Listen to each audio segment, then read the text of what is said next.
Hello again to everybody. Welcome back to another rendition of the BGO Blind Pig, courtesy of bgobsession.com. Tonight, it's the foursome. Paul, who's hopefully listening tomorrow night, is unfortunately could not be a part of this one, but we'll recover hopefully with him next week. Real quick with the intros. Top left is Boone, also known as John. Bottom left is Mark, also known as Ohm. Bottom right is Bob, also known as Neophyte. And top right, I am Derek. You can call me Silent Threat. And I've recently figured out that it actually shows our names on here. So we're going to rename these so that they actually make a little bit of sense. How about that? Yeah, I was like, oh, I should fix that.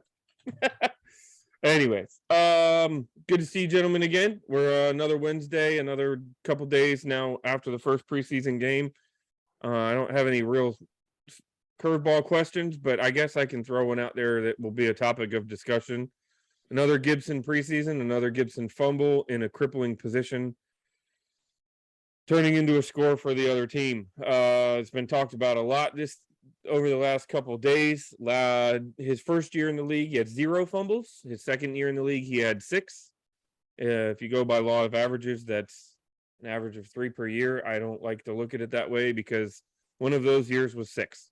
Not a great way to start. Brian Robinson came in and shined. Throw the floor, let you guys react, how you feel about Gibson. Maybe we can talk about what his future might hold. I mean, I was looking just to refresh my memory. I mean, I know he looked really good, minus the fumbles the first 2 years, but these are his 2-year stats. He has 2,000, almost 2,400 offensive yards, which if you look at our offense the last couple of years, that's about half of our offense, I think, right there. He averaged 4.7 yards a touch, 4.3 yards a carry. He scored 21 touchdowns. And he has the 7 fumbles. It is 7. I think he had 1 fumble his first season, which I misspoke the last time. But I mean, I get it. I don't want to see him fumble, but I'm not gonna read too much into a preseason fumble. I mean, I think he's got to be looking at the guy we're going to talk about in a little while, the rookie. That kind of changes the dynamic because now you've got this guy that looks like he could be the real deal on his heels. So he's really putting himself in jeopardy of maybe not being the starter, I think. But anyway, I'm kind of in wait and see mode. And I did want to mention one thing. What in the hell are Randy Jordan and Jennifer King doing with the running backs? If you got a guy as talented as Antonio Gibson, and I know they can't run the ball for him, they can't force him to put both hands on the ball at least when contact's coming.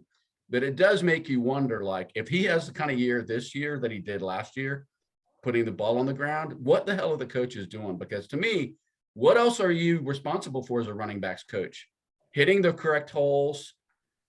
I mean, I know that sounds harsh, but what are we paying those coaches for if they can't take a guy like Antonio Gibson and solve the fumbling issue? Well, so I see that, but I think the other way to look at that is maybe they're doing everything they possibly can. And the problem is Antonio's got like a mental block now with this. Because we don't have that problem with the other guys fumbling. I don't think I've seen any of our other backs put the ball on the ground. I really can't remember the last one. So where I'm kind of at with Antonio is I think fumbling is sort of like concussions, right? Once you have one, you're more likely to have another, and then you're likely to have another. I think it's in his head now. And he had, I mean, John, you were saying that I understand about being preseason, but he had one job this preseason, as I see it, and that was to hold onto the rock and be productive. And what was his 3rd carry, something like that. And I went back and I looked at the video too, and he's going to the ground in traffic, and he's got one arm down to break his fall, and the other is kind of waving it around in traffic. It seems to me, I'm sure they've coached him when you're in traffic, you got to wrap it up. I think he's such a talented guy. I hope he that he's not going to cost himself a chance to be a genuine, productive NFL running back because he can't hold on to the rock. But man, and we're going to talk about this later, the whole turnover thing. If I'm Ron Rivera, I'm really concerned about trusting him with the ball right now in a meaningful game. And he's going to have to dig himself out of it. Gibson is. I don't know how he does it. I I took I tried my hand at some math, and you guys don't know how dangerous that is, but let's just say it's dangerous and leave it at that. I tried my hand at some math, and if I did my math right, Gibson's numbers really aren't that bad, other than the fact, as Derek said, one of those years is 6. That's a little disturbing. However, his numbers for the first 2 years of his career are significantly lower than some guys wearing gold jackets and Super Bowl rings these days. Emmitt Smith, Walter Payton, all those guys had more fumbles their first 2 years in the league than Antonio Gibson has at this point. And it's not like they were touching the ball a whole lot more than Antonio Gibson's been touching the ball. John touched on it a second ago. He's been about 50% of our offense for the last 2 years. It's not like he isn't getting the rock. He's getting it a lot. In fact, he's not, most of us have been calling for him to get it even more, but between pass catches and receptions, he's handling quite a bit of the load. I don't want to see him put the ball on the ground, but at the same token, he's on pace at this point to have fewer career fumbles than a lot of Hall of Fame running backs. I think what probably bugs most of us is the fact that he does it in really bad positions. Either just as we're about to score, or deep in our own end where we really need a good set of hands to hang on to the ball to get us out of trouble. And lo and behold, not only is he not getting us out of trouble, he's leaving us in deeper trouble. I mean, 3 of these fumbles have been within field goal range, right? I mean, they could have lined up and kicked a field goal without even advancing the ball, maybe more, right? Maybe more than 3. I can just think of those 3 off the top of my head. So I think the other thing too, Bob, is it's not like we've had the kind of offense where we just bounce right back from something like that. Right. We're like eking out, if we win, it's going to be like by a field goal or by we're not a juggernaut, and we have not been. So I'm not saying, ultimately it doesn't matter if you're the running back, like Mark said, you got to hold on to the ball or you're not going to have the job very long, but it doesn't help the offense that he's been playing in and he's had to, a lot of times he's had to play hurt with McKissick in and out. So it's just not the greatest situation. And I think you just hit a big point, John, that honestly I wasn't thinking about. And, you think about Emmitt Smith. All right, you put the ball on the ground. They had a great defense. They used to come out and if Emmitt put the ball on the ground, they had a defense that was fully capable of coming out and either taking it away or shutting you down for 3 in and out. And then Troy Aikman comes out and drops a dime on Michael Irvin for a touchdown, and everybody forgets about the fact that Emmitt put the ball on the ground. We're not forgetting, because that's not happening in Washington. The rest of the team isn't covering for Antonio's problems, which is a team issue as much as it is an Antonio issue, right? The guy's relatively solid as far as hanging on the ball when you compare him to a lot of other people. Now here's the next problem. I'm sorry, I got to push back just a little bit on that. If we were just looking at a guy who fumbled 3 times 2 years in a row, I wouldn't be half as concerned as I am. But we're talking about a guy who fumbled 5 times last year or 6 times last year. Yeah, no, and I think led wrong direction. I think he led the league as a running back. And his very first, not the quarterbacks. The quarterbacks, more, but that's right. Yeah, we're trending in the wrong direction. There's no doubt about that. He's got to come out this year. I'm not saying he has to be perfect for the season, but he's got to come out and fumble less than 6 times. He needed to be perfect in the first preseason game. He did. No, you know what I mean? That's right. Kind of where I'm at. He needed to exercise those demons a little bit. Because right now, what are his coaches thinking about, right? Every time they put him in there, I know he's not too bad at pass pro and picking up blitzes and stuff, which is going to help because Brian Robinson, the rookie, is not. Most rookie running backs aren't ready to pass protect. He's a threat to catch the ball too. So he's not just your everyday back. He's a guy that can catch the ball and go to the house. So if you take him out of the game, you're not just losing. You may be reducing the fumbles, but you're losing a pretty dynamic player, So anyway, I'm not as down. I think he's going to bounce back. I really do. I just think he's too good. Where are you at with him, Derek? I think we're trying to fit a square peg in a round hole, and we're getting mad that the corners get cut off. Antonio Gibson was a receiver in college. He is transitioned to a 1,000-yard rusher in the NFL. You cannot eliminate that talent. You cannot deny his ability. That's Right. not easy to do.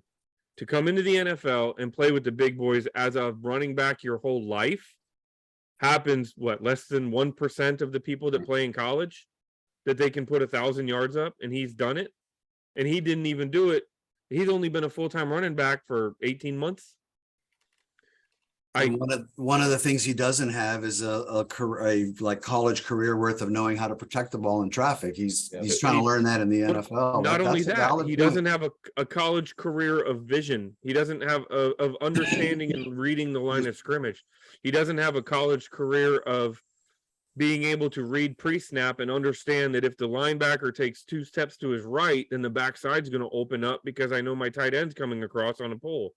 There's a lot of things I think we are holding against him, his growing pains. The problem, though, is you're getting paid for it now.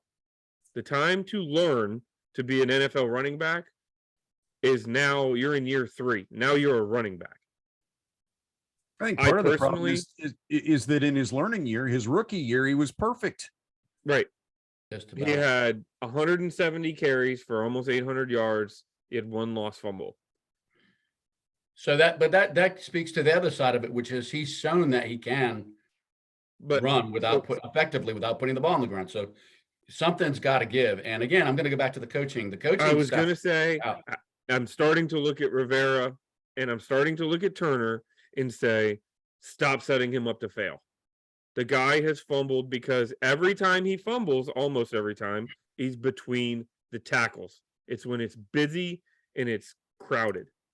Yet when we watch plays like he had against Buffalo, we watch a screen pass where he's outside the hash marks. He doesn't get touched for 75 yards. So what I hear you saying in practice, that means he's not a running back. He's a gadget guy. He's a Ricky Irvins guy. Technically, yes. I would rather call him a weapon. I said it on the board. I want to see him in the Chris Thompson role that we had where he was lining up outside. He was shifting back into the middle. That guy, I've said it for a couple weeks now, or a couple different podcasts. My preference would be Brian Robinson is the guy who gets the quote lead back type carry. The guy who's carrying the ball on 2nd and 4 between, off tackle with the pulling guards and the tight end. But on 1st and 10, on 3rd and 1, on 2nd and 2, when your entire playbook is wide open, that's the kind of guy that you can put on the field and you can isolate and take advantage of mismatches. That's where I am too, Derek. That's where I think we're headed. The only thing that concerns me, and I've said it a few times now, but Brian Robinson is a raw rookie, and raw rookies, they don't necessarily, they know they can run the ball, but there are other assignments too. So the coaches are gonna have to be comfortable that he is ready. And he's going to fumble. I hate to break it to Commanders fans. Right. but True. Brian Robinson He will fumble. probably at going to some fumble. Let's wrap up the Antonio Gibson segment, but I want to hear from you guys. Over or under? He's under 6 fumbles in 2022. I think he's under. I don't think I think he's gonna get punished at this point. Well, it Or he's might not be gonna because he touch- has limited touches, right? Correct. I think it's. I think so. He had 6 fumbles in almost 260 carries last year. My rough math is that's about every 45 carries, 42, 43, Sure, sounds somewhere good. around that. Huh? That sounds good to me. I'm not doing math. I would venture to guess we probably see improvement, but similar. You know what I mean? Maybe a fumble every 55 to 60, which is better. But in a full-time running back 16-game season with 300 carries, you still don't want him fumbling 5 times. So let me pose one Antonio Gibson question before we're done. What about this coming Saturday? Is Rivera send a message and send Robinson out with the first series, or does he send Gibson out on the first series? Did you hear where Gibson was practicing today? He's practiced everywhere except running back, from what I'm hearing. He's in the Yeah, he was on doghouse. punt He's in the coverage. doghouse, but they're not going to shelve him. I mean, they're just they're sending him. Yeah, my question is, does he start on first down in the first quarter this Saturday, or does Brian Robinson? I mean, I wouldn't be surprised if it's Robinson. I wouldn't be surprised. Yeah, but we all know McKissick was utilized as much as multiple running backs have been. Starter. No, I don't think I don't think he's down first and 10, first possession. I don't think he's on the field. To answer your question, You think it's Robinson or even McKissick or Williams or somebody other than? I think it's Robinson because I think they're at the point now they want Robinson to develop, and they've moved past the idea of project and started to move into the future. And I think Williams was our leading rusher, by the way. I think he had Yeah. like 31 Yeah, yards. but Howell was our leading passer too, John. So No, I know. pay I'm no just attention saying. to that. And I don't think they're looking at they don't need, they know what they have in Williams. He's they know what they have in McKissick. Apparently they know what they have in Gibson, and half the time he's going to fumble the football.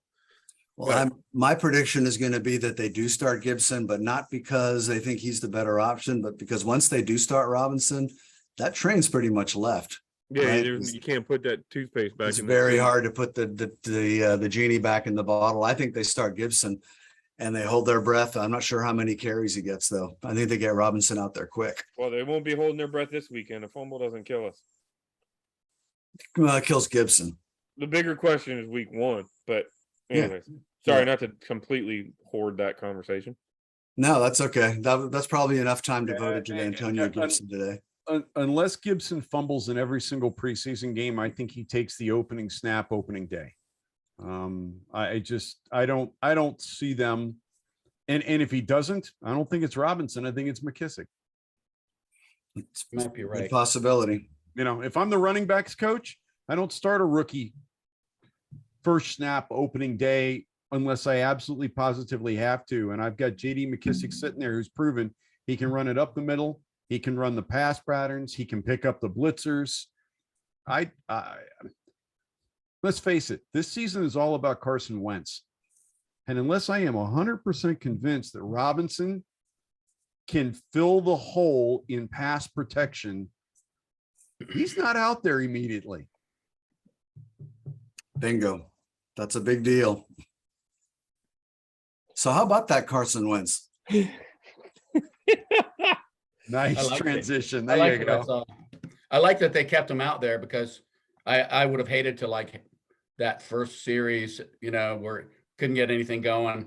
I would have hated that to be all we saw of him, but Yeah. I thought he looked really comfortable.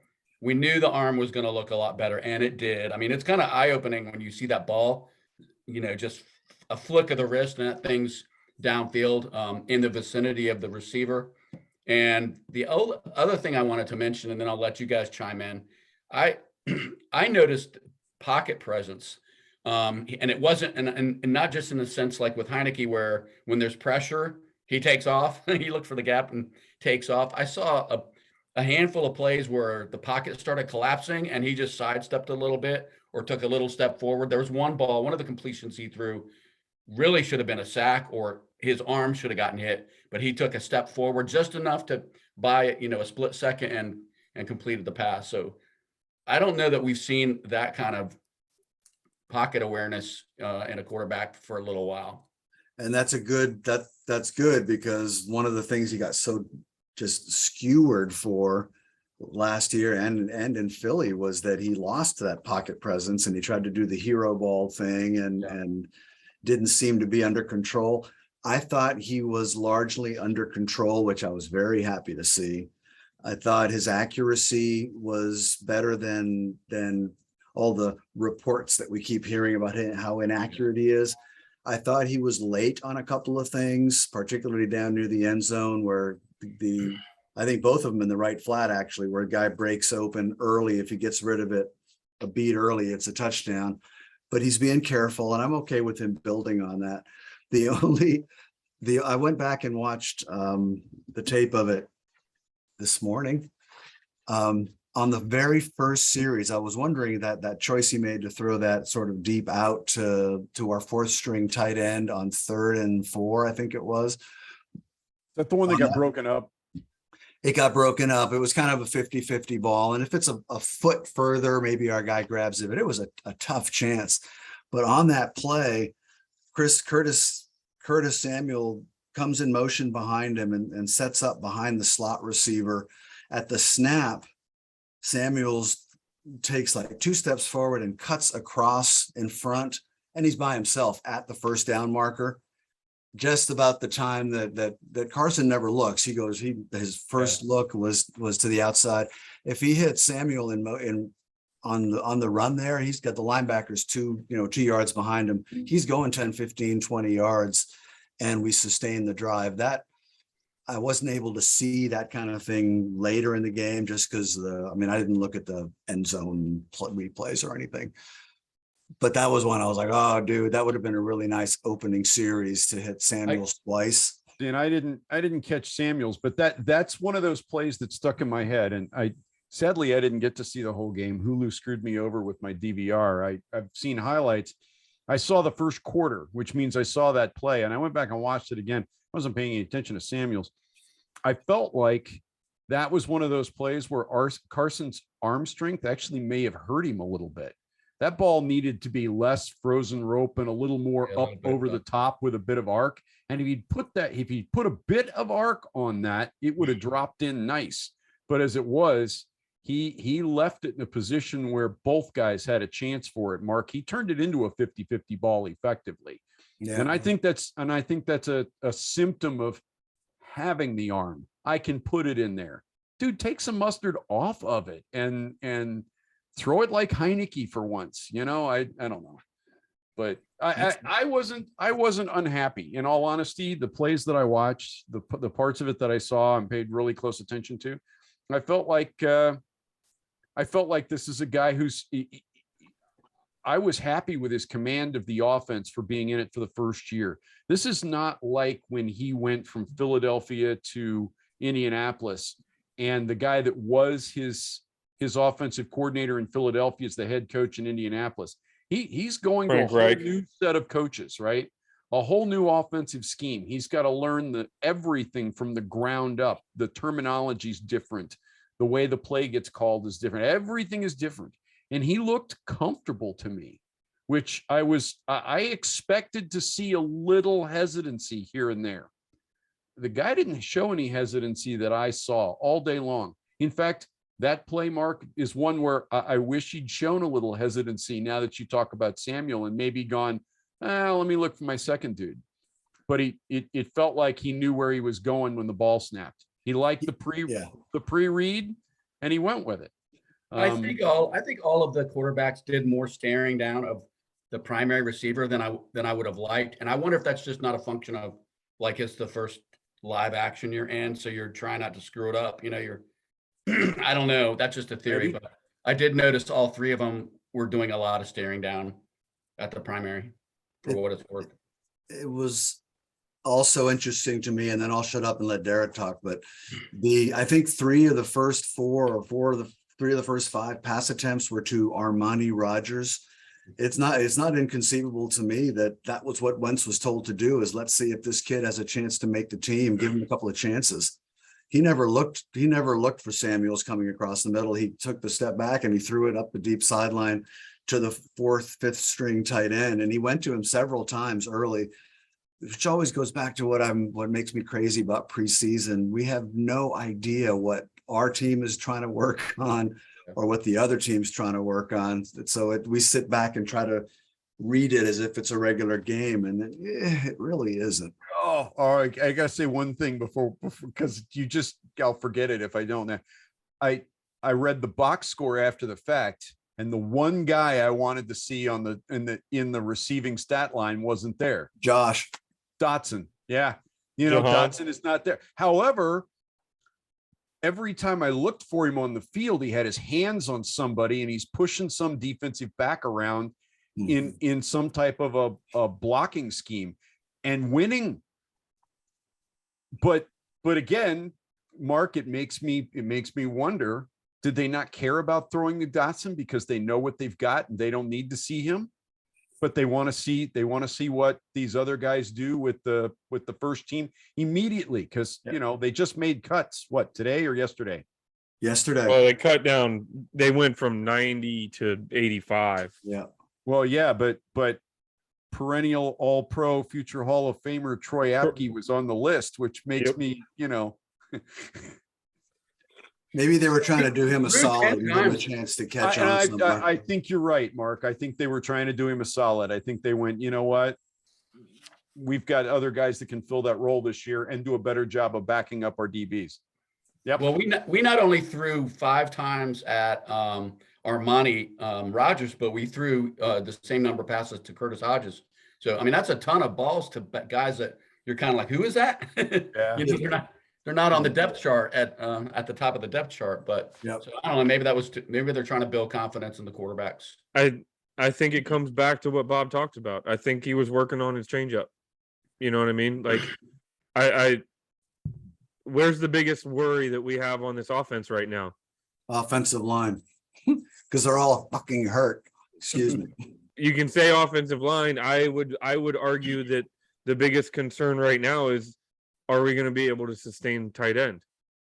You know what I mean? And not only did we take some shots, like it very well may have been a situation on that play where the play was, if that's man to man against the linebacker, that's where the ball goes at the snap. You're not looking at another read if they're man, because that guy is going to be 6'6" and the linebacker on him is going to be 6'2".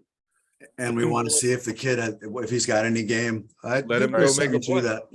I was happy with Wentz. When we talked last week, I said, you know what I want to see about our offense with Wentz is I want to see something different. I saw a lot of what we've normally seen, and that is tight end heavy. JD McKissick flashing, obviously. But the other thing I saw was Wentz drop back and plant foot and put the ball 45 yards downfield and let Terry McLaurin make a play. He didn't make the play, but you put it down there. It was effortless. I saw similar to that play, or the play you're talking about. That was an effortless throw from Wentz, and it was, a couple more weeks of practice, and I think you're right, Bob. I think that ball is 3 yards further downfield, because then he believes and he understands, this guy, he might be 6'5", but he's not a cumbersome 6'5". He's going to get wheels. He's going to move. So I think it did look a little bit different. And those shots over time are going to spell differences in game plans. They're going to change the strategy of the defensive coordinator. They're going to make him think differently. So then maybe we're not looking at an 8-man box in week 10, because they know that we can't push the ball more than 35 yards downfield. And if you do, it's a lollipop that your safety is going to have time to catch up on.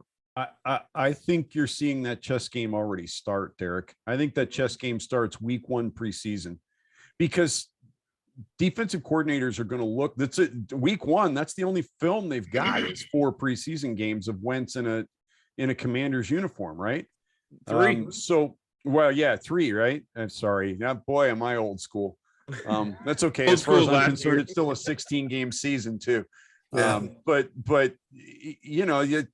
you're going to see some shots downfield that are designed purely to send the message, look what we can do.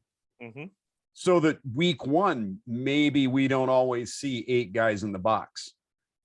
So this was the first time Scott Turner's been calling plays from the sideline. I don't know if you guys figured that out or not. Yeah. He's normally the last 2 seasons he's been up in the box. So I'm curious to see if that's like his new. He's going to go a different route. I think Rivera, said that they did that, and he was pleased that they seemed to have sort of a little bit more real-time rapport with the quarterback on the sideline. I suspect we're going to see that for a while.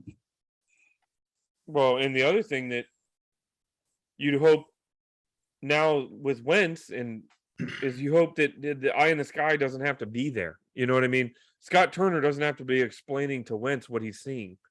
Wentz is going to know what he's seeing on the field, and the two of them can come together in the offense and figure out what's actually going to work.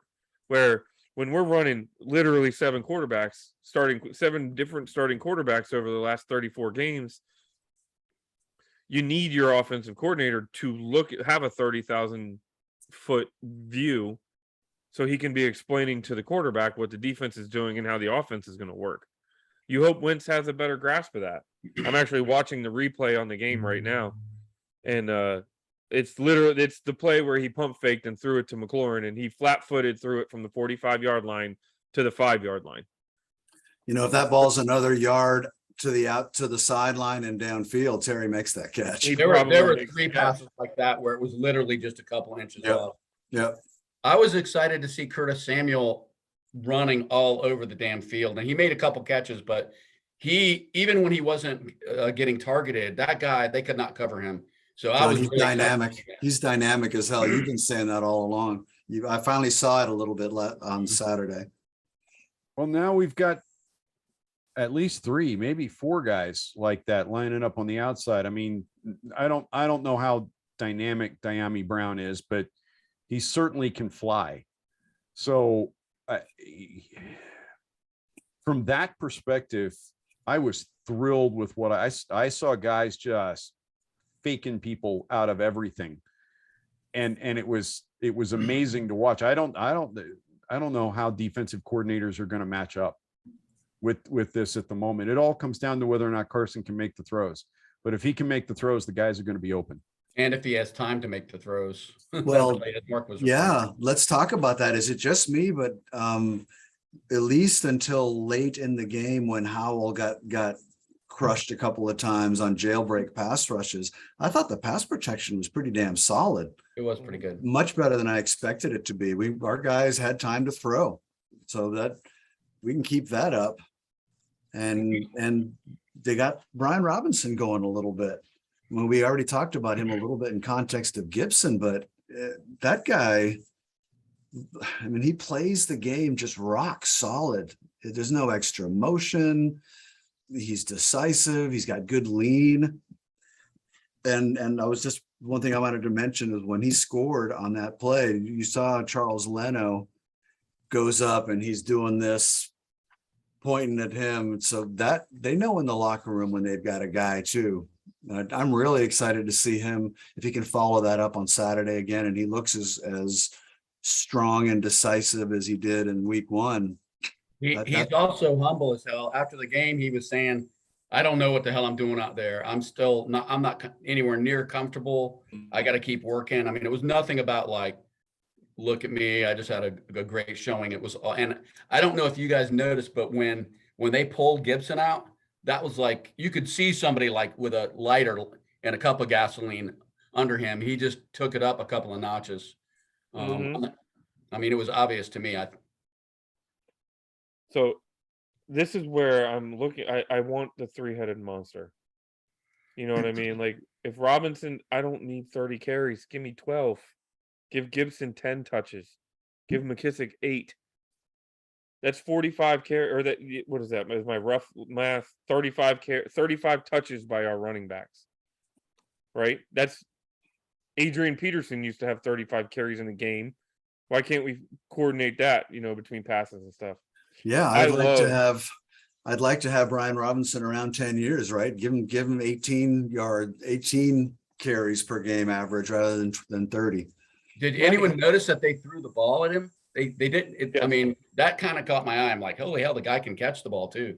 Well, that's what they said. What did he have? Yeah, 6 receptions when he was at Bama? Is that what or something like that? They just didn't throw to him. Then he only got the one target, I think, right? It's a little like screen left, and it was not an easy catch. It's sort of against his body, and he's got to reach up, but he snatches it, and he's gone decisively. He had 2 for 15. Okay, I don't remember the second one. I don't. He had 2 for I just was 15 so with a taken long aback of because I didn't 9. expect that. Yeah, So, and I that think- that Gotta was talk on about 2, Sam that was Howell, on you guys. 2 targets. So he caught both balls Yeah. that came his way. well, I think he's going to get some carries on Saturday. I wouldn't be surprised if he gets 8 or 10 carries. Because that's So- one of the things you have to do with a young running back. You got to tire him out and see how he reacts. Does he hang on to it? Does he may do his assignments once he gets a little tired and into the game? I suspect we're going to see him get a couple of series. So our special teams pretty much sucked. Oh my I don't know if God. you noticed that or not. They were terrible. We missed an extra point. We ran it out of the freaking end zone on kickoff. That was 5 times. And didn't even get back to the 20, I think. Yeah, on but the- Yeah, John- but that was them trying to earn a job. That Every- was Well- like in a regular season game. I That's don't know not that I don't know that that's how you earn a job. I don't My know. guess is- every team has been doing that. I've been watching Yeah. a lot of the condensed games. Every team has got guys bringing it from 8 yards deep. They're trying to, the coaches are out there saying, "Go out there and win. Go win Yeah. the job." except Well, our guys aren't even getting to the 20. And my guess is the special teams coach said, unless it's through the end zone, every ball comes out. Yeah, bring it out. Every single ball comes out Because we're they're gonna- trying to look at their blockers. Hey, They're trying to it might watch be. the wedge. They're watching the guy, how he hits the hole. Because I was watching it. I was watching the one return. The wedge was there. The problem is the guy, since he brought it out from 8 yards deep, was 7 yards behind the wedge when the hole was there. Yeah. By the time he got to it, it filled up. You know what I mean? So I You think don't that get didn't like 7 it. yards in the I NFL. don't care. I didn't like it. Well, I if it had been just, guarantee. if it had been just our kick return teams that were bad on teams, that would be one thing. But we pretty much sucked in every aspect. We didn't cover kicks. We I don't missed think That's kicks. fair. Way even had a good day, really. I think he was not a particularly good day for him. I was just going to look. Tressway Yeah. had 3 punts, an 45 average of yards. 45.3 yards per punt, and a Yeah. long Not of terrible. 53. That's Him, I'm not worried about. a Tressway day at the office. But who the heck's going to return kicks for us? Who is it supposed to be? Erickson Erickson has no wiggle. He's got no burst. He's just a guy. or Milne. Now I bet you Rivera's in his office saying, "Damn it, I wish DeAndre was still here." Has to be. Letting him walk for the money he got is painful. Oh, send? Huh? You mean let who are you DeAndre talking about? Carter. Carter. DeAndre Carter. Oh. Yeah. Okay. Yeah, I never understood that. He I might didn't- have 12 catches this season, but he's going to have. Yeah, I'm 100 100 kick with you on returns.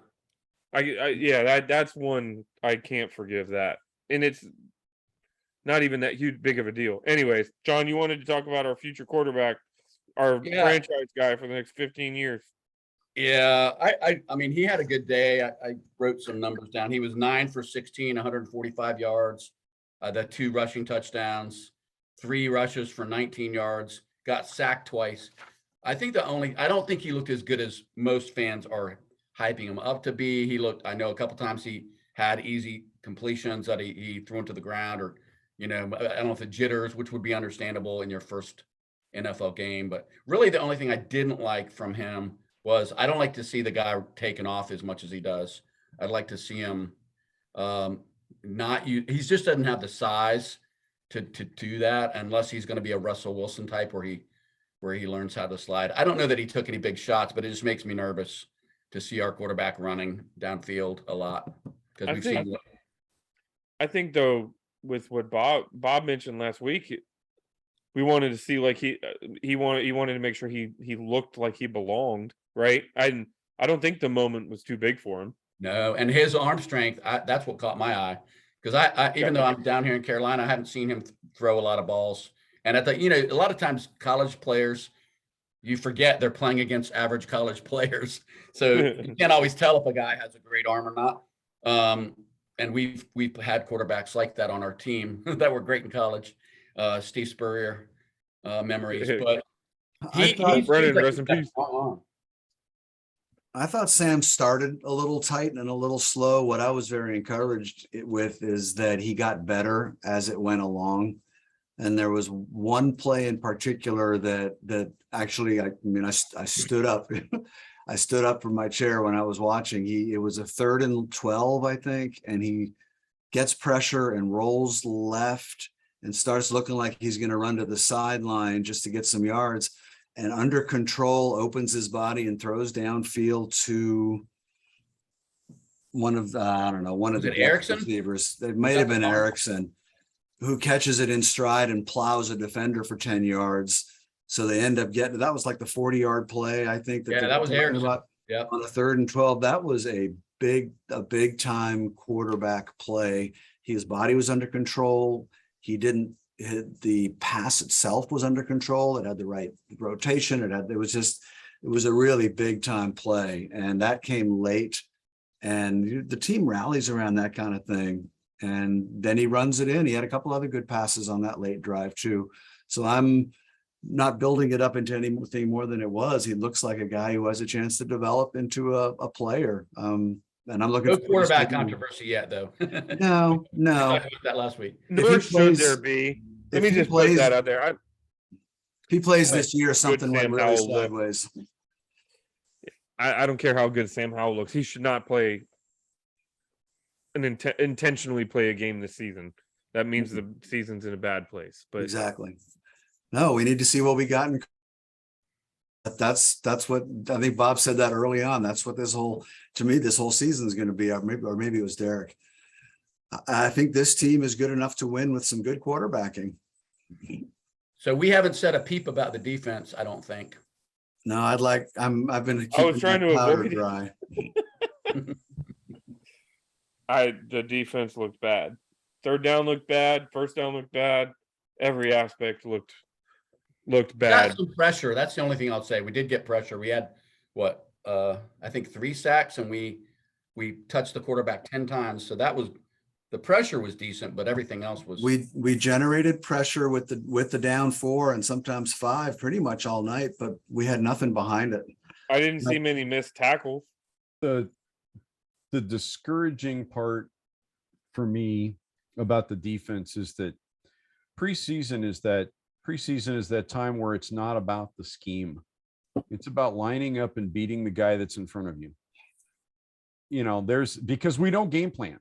We game plan to see specific things and specific people in specific circumstances, but we don't go study Carolina and game plan for what they're going to do in 3rd and 10. We're playing with our own stuff. They're not spending much time messing around with that kind of thing. So it's very much a case of, we want you to be the better guy. Don't get beat one-on-one. I expected our defensive line to get pressure.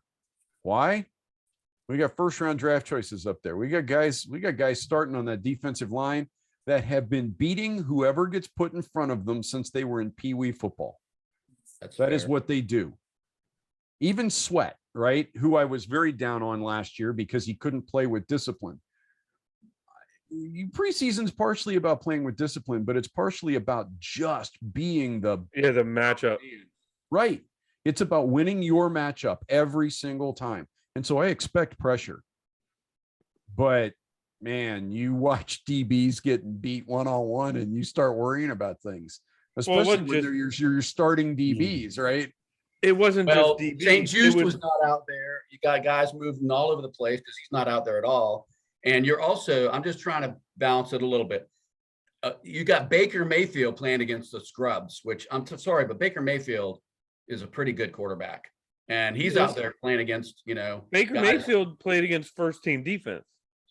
Not the whole time he didn't. Yeah, he was only in 1 series. Yeah. 2. All right, maybe I'm wrong about that. 2. What bothered me, guys, and I thought Walker was the first quarterback out there. no, Baker Mayfield started. Darnold. Okay, all right, my bad. Then Darnold, but PJ Walker roasted us too. So I know John was texting John during the game. It occurred to me sometime in the 3rd quarter, and I'm watching us line up in a 4-2-5, and the 4 are rushing straight, and the linebackers are just reading and reacting. And the cornerbacks are just playing it. They're 8 yards back on almost every play. It's 3rd and 7, and we're 9 yards off. The only beef I had about our defense was with the way that we deployed them. I don't think it wasn't even a matter of a lack of a game plan or challenging one-on-one on the outside. I don't think we challenged anybody all night. I don't think I saw any kind of man-to-man pressed stuff, maybe 2 or 3 times all game long. Other than that, our corners are 8 yards back and they're just trying to keep everything underneath. I was just frustrated with that. If we were the 2000 Ravens and we knew our defense was going to be that, and John made this point before too, so I'm stealing his thunder, but then sit back and stir the drink and don't waste yourself in preseason. But dude, if we don't come out on week 1 and be aggressive and not leave all this space behind. The front four can be the best that's ever played the game, but if you got this loose umbrella shit and you're just letting people own the ball all day, we're going to get beat bad. I hope we see a little bit more aggression and a little bit. I mean, give your corners a chance to compete. Let's play one-on-one and see them get beat. But I didn't see that happening in this game. It made me crazy. Yeah. I thought Preseason is not a place to work on your zone. I thought our friend Disco on Twitter, right before we came on tonight, I saw him make a comment about how he said Del Rio's a little too cool as a cucumber for his taste, given what the defenses look like for like the last year. I'd like to see a lot less. I don't want to call it cockiness. Maybe I don't know if it's confidence or what it is, but they haven't really done it in DC. He's been a great defensive coordinator. He that's his resume. That's fair. But if I were him, I would be, I don't know, man. I kind of agree with what Disco was saying that, look, you know, he needs to, I hope he's not really feeling confident based on what we're seeing. Yeah, I mean, I don't care if I'm misinterpreting what Disco was saying probably. I couldn't care less what his demeanor is. What I do care about is what kind of defenses he calls and what he's asking his guys to do. I mean, I'd like to see us. I've looked at a lot of the condensed games because I was curious to see what other teams are doing. The Eagles came out on defense and they are just coming. The Ravens do this too. They're blitzing on every play. The Eagles came out in no huddle and threw on the first like 13 plays of their game. Different ideas about what preseason is for. It just makes me nuts that our guys. Yeah, but that's the point. It's like you play the way we played and you call a defensive game when you can turn it on whenever you want to. But we don't know that they can turn it on. We haven't seen them turn it on. They haven't needed proven 6 or that they 7 can turn games it last on. year to see them turn it on, and they never did. This is my biggest worry heading into the season. It's not Carson Wentz. It's not the O-line. Is this defense really buying into what Jack is trying to do? Because I haven't seen it much since the second half of 2 years ago. Del Rio's had 34 live fire games in Washington, and his defense has played out of its mind exactly 6, maybe 8 of those games. And it was all 2 years ago, Mark. You were absolutely right. It was the second half of the 2020 season when we made the playoff run and got in, but we played horrible against Tampa Bay in the playoffs. If the defense had played half as well as it did earlier in the season against Tampa Bay, we win that game. But Tom Brady had another gear and our defense didn't. And I haven't seen anything close to another gear since then. Not on the back end. Our back end, whatever that we're doing in the zone. Maybe some teams can do that. Maybe I don't want to beat on it too hard because it's one preseason game, but they looked an awful lot to me in the back 7 like they did most of last year. Yeah. And that's a concern. I think it's a concern that the 2 weakest position groups are probably our linebackers and our defensive backs. They're both on the defensive side. I think the offensive line will be okay. We always worry about it, but they always figure it out. Yeah, Matsko finds a way. Let's go Magic. I mean, two of our defensive units are, I just don't know what we have there. Oddly enough, offensive line wasn't even a vague concern for me coming into this. I was happy with both tackles last year. We know we've gotten Chase Rollier. Norwell's been an all-pro, so I wasn't worried about it. And honestly, they're saying that Turner's going to start over Schweitzer, but Schweitzer played a damn fine game this weekend. Turner If he ends still up is being not our practicing. starting right guard, I am more than okay with that. I He think got Turner's nicked still- too, didn't he? I thought Schweitzer got nicked too in this did. game. yeah, I think it's health. It's not their ability. I think It's more health. How deep are we and what's the health Yep. of 100% health. Yeah, no, that's fair. But as far as the starters are concerned, I'm fine with that. But you're absolutely right. The 2 weakest position groups are, and I don't think it's close. You say linebacker and deep and defensive backfield. I don't think it's close to whatever is next weakest to those two. There is a big gulf in terms of talent, and I'm concerned. The front 4 are going to have to do some amazing things to make up for what's going on in the back. Well, and we're going to have to maximize opportunities. One of I was looking at the stats of this preseason game, thinking it felt to me like we got dominated for like the first 3 quarters. It just never felt like we were really in control of the game. And when you go look at the stats, we won almost all the stats that don't matter. We won in total yards, running yards, passing yards, first downs, Possession, everything. time of possession. Yeah, everything. We lost the one stat that you lose. We turned it over twice and did not get any turnovers. The one that we didn't get that we should have, that led directly to a touchdown, to the touchdown that Carolina scored coming out after the half. We had them in a 3rd and something, I guess.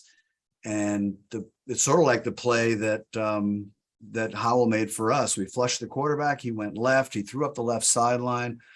We had the receiver bracketed on the sideline, and I think it was Percy Butler. I didn't get the number.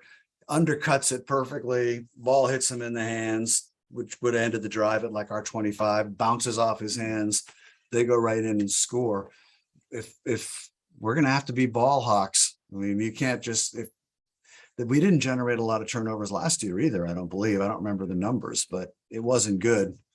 So how does your feel about the whole game change, Mark, if Wentz and McLaurin connect on that one play? If we score either on the Wentz one, or when Taylor Heineke gets hit when we're down in field goal range and his ball sails on him and it gets picked off, if we score on either one of those games, I think it picks the team up and they start getting into it a bit more. I think it's completely different. I think not scoring on either of those 2 opportunities, the McLaurin one would have been a monster, because the whole stadium would have levitated, because it's Terry McLaurin. He got the one catch and the whole stadium went nuts. It was wonderful. But it's just a play here and there.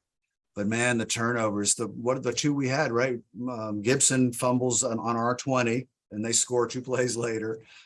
Heineke interception. The other one, Heineke throws it down inside the 10. He throws a pick, and that's another lost score in a 1-point game, right? 2-point game. Which, yeah. I'll tell you the one that killed me. Howell was in 4th quarter. I literally have the game going. Howell drops it in the bucket to Harmon, and he plays juggling act. Yes. Steps out of bounds, dives back in bounds, and makes the catch. That catch needs to be made by anybody who's worthy of an NFL roster. It hit him dead in the hands, and there was nobody between him and the goal line. Yeah, he walks into the end zone if he catches that football. Yep. You know what I mean? So just to go back to the defense real quick, sorry. I do want to point out some positives. I liked the kid Parker who played 16. He had a couple big plays. I like Eiler, Milo Eiler, I think is his last name. He had a big hit over the middle and jarred a ball loose on a guy, and that's the kind of play. And it was legal. There's no flag. He didn't headhunt. He just waited for him to come to him, and he just let him run into a wall. And then William Bradley King with a batted ball. So there was a sequence where Daniel Wise had a couple good plays too. Mm-hmm. But there was a sequence in the 4th quarter. It might have been late 3rd quarter, early 4th quarter, where it was we stuffed them on 1st. It was 2nd and 8. 2nd and 8 was that big hit by Eiler. And then 3rd and 8, William Bradley King was getting blocked, and it was clear he wasn't going to get there. He got his hand up, he swatted a ball down. You know what I mean? And we go back, win your matchup. We're not scheming for these guys. That had nothing to do with scheme. That had nothing to do with Del Rio. It had nothing to do with the fact that on those 3 plays, the defense won their matchup, and it ended the drive. There's another guy that we didn't talk about at all, but I saw him flash a couple of times. Was Mathis, Fedarius. I'll learn how to say it right. I promise. Phil. Just call him Phil. Phil. Yeah, he flashed a couple of times. A little bit quicker and more athletic than I expected him to look. I'll be watching for some more of that. Any other names that jumped out at you guys? We haven't bounced around yet. I saw Butler get carried for about 9 yards because he was doing the old D'Angelo Hall punch on the guy trying to knock a fumble. You know what I mean? And he just gave up multiple, almost 10 yards while he just was running down the field doing like this to the guy. Can't do that. Come on, Butler. Your first regular season game in the NFL, or your first ever game in the NFL. Make the damn tackle. Show the team that you can do it. You don't need to force fumbles yet. I said it before. We talked about it a little bit, but I just want to.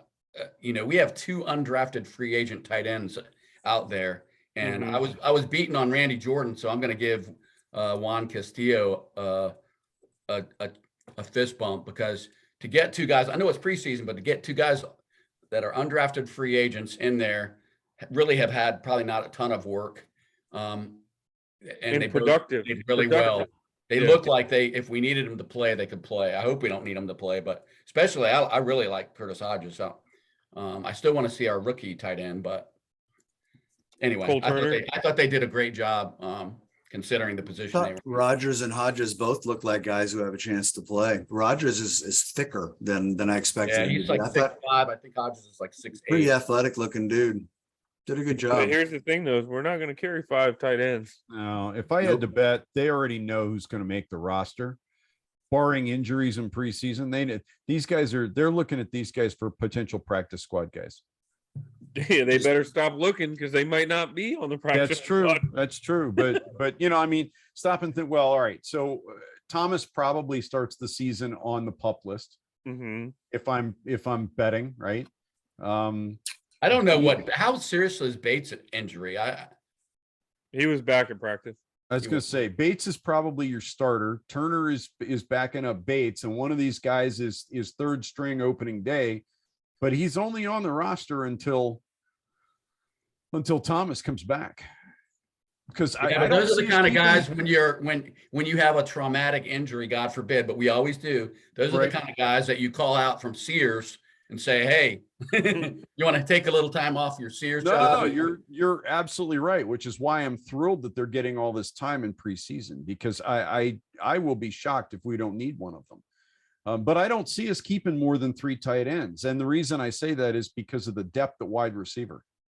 Yeah. I mean, you've got 4 guys that are a lock before we even look at any of the rest of these dudes, right? Yeah, but to that point, Bob, Milne and Erickson, it's very likely their return ability is what's going to get them on the roster. And Milne had a pretty good game. I don't know what his numbers were, but he made some catches, and that was the guy that Paul was pimping up as his, hero of the week or whatever. But if the 2 of them don't prove that they can be effective returners, why would you keep 6 or 7 receivers and not keep a 4th tight end? So I think that I have to back up a little bit. I'm going to give us credit as amateur podcasters. Well, I guess, we're not getting paid, so we're amateurs. Way back when we were talking about the draft, one of the things that we homed in on, and I remember talking about this then, was that after Logan Thomas, what we were missing was that athletic pass catching tight end threat. Look what the team has done since then. And look at the guys we're talking about now. Armani Rogers is a 6'5", rangy, athletic guy.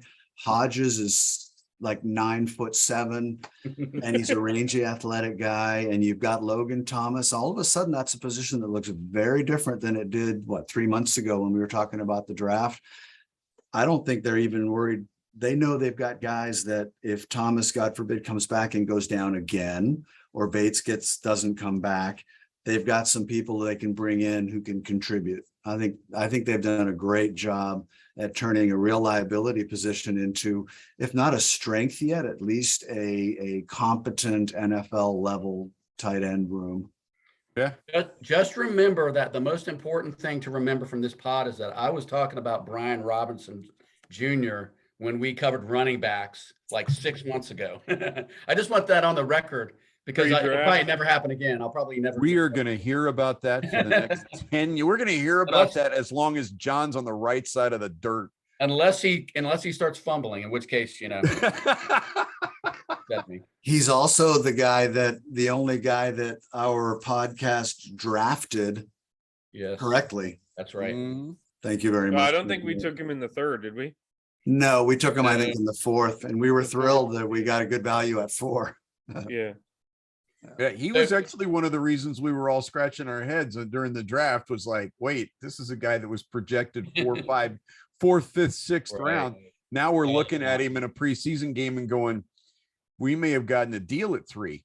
Yeah, we might have our future running back. Isn't this a reminder again of the silliness that the NFL draft really is? I mean, a blue chip guy, whatever, yeah. But every year there's a guy like Robinson. Well, that's a bad value. You could have had him in the 5th round. Then he comes out and makes the Pro Bowl in his 2nd year, and nobody talks about any of that stuff anymore. Yeah, but again, all right. You say the silliness that is the NFL draft. I would add a word to that. But the hype around the NFL draft is what I'm saying. That is the NFL draft commentary. Yeah. You know, that's what I mean. Yeah, it's all these armchair quarterbacks that, in all honesty, probably aren't any better than any of us. They simply started much earlier in life and lived in their parents' basements and stared at NFL game film until they were blue in the face. And they were right like 3 times when nobody else in the world was right at all. And they've parlayed that into contracts worth ridiculous amounts of money. I have nothing but respect for Mel Kiper Jr. But do I believe for 1 minute that Mel Kiper Jr. knows any more than any one of the 4 guys on this podcast? Well, he puts in the time. I mean, he puts in the time. So, but he has the time because when he didn't have a family, he lived in his parents' basement and he did nothing but stare at game film during his spare time. And well, he also doesn't have that thing and work on his due called a full-time career, keeping him from I mean, if any of us watched 60 hours of film a week, we would probably be able to see some things that are along. I think what we're getting at is that the NFL draft is a lot more of a crapshoot than anyone, especially the experts, want to admit. And absolutely. I we'll see what happens, but this could be our best draft in like 10 years, maybe more than that. This last one. We'll see what happens. But we were looking at the draft with Troy Apke as one, as being a dynamic draft. Mm-hmm. Yeah. Right. It doesn't. We looked at that draft. Here. We had a starting defensive tackle next to John Allen and Daron Payne. In the 2nd round, we picked, was that the Geist draft, right? Yep. We had now gotten a dynamic running back. We had drafted a running back higher than we've drafted a running back in how many years? That was the Jaron Christian draft too, right? Yes. So then we got a steal of Jaron Christian who could be our starting left or right tackle for the next decade. Like, this was all the things that we were talking about post-draft that year. Yeah. And this year we all sat in silence for 3 minutes after the Jahan Dotson pick. And he's the one guy the coaches didn't feel the need to throw the ball to the other day. In fact, in hindsight, thinking about all the things we've said in this, I begin to wonder if that was along the same lines as everything else we've talked about. That was intentional. Wentz was told not to throw at Dotson. Dotson's job was to show that he could block. Yeah, because in a live what did we fire, do with McLaurin? Can he take on a cornerback one-on-one and push the guy and give his fellow wide receivers something to cut off of? Well, we did similar things with McLaurin. McLaurin coming out of college was a special teamer. I'll never forget his draft analysis. He is a special teamer who cannot win contested catches. And that's all he does now is when he led the league. But we didn't see McLaurin in the preseason last year, 2 years ago, right? The only target that Dotson had was on that on a play where there was a penalty and it was a free play. And Carson tried to go up over the top, and I tell you what, didn't miss it by much. That was a heady play. In the official record, Dotson does not appear. He wasn't even credited with a target. So it was a penalty. So it's a penalty. They're not appearing in this film to throw an old Monty Python. Exactly. Yeah. So here's the segue to, I think what we ought to do is do we think now heading into week 2, what do we think the coaches are going to be interested in working on or seeing that maybe is identifiable to us? And is one of those things to try to get the ball to Josh Dotson one time at least, get him the ball. I don't think they do. I think I have no idea. maybe a couple targets. But I think their overall game plan going into this game is going to be offensive line, and they're going to be looking at O-line. What happens beyond that in Wentz? Obviously, Wentz's comfort within the offense.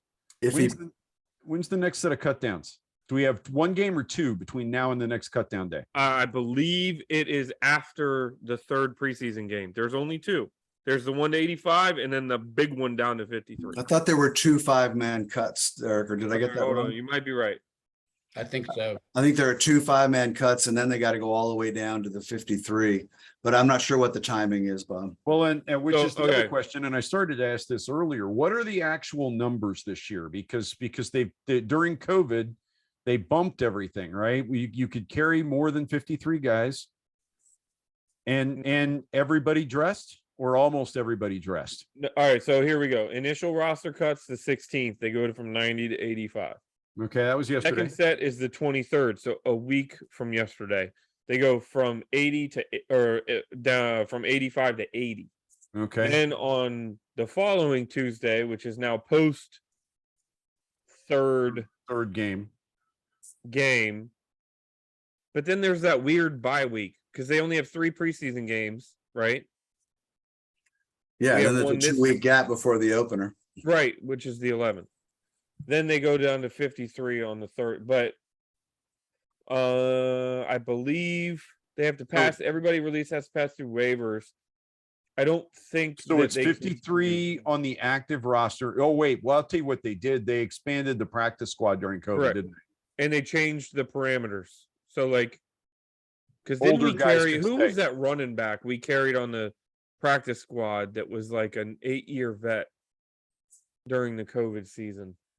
Everybody was laughing, like, how the hell is this guy on a practice squad? Oh my God, he played, was it Buffalo? I Now I'm don't gonna have to go remember. find it. Now I'm gonna have to go find it. So I want to finish up with a burning question, which is, this was the first game ever for the Commanders. It's the first time we ever saw the field logo. It's the first time we ever saw the home uniforms. What was your all's reaction to that? I am glad you asked. I have one strong opinion about it, and then I'll shut up. Looking at them from on TV, I wasn't in the stadium, but looking at them, the long shot, I thought they looked really damn sharp.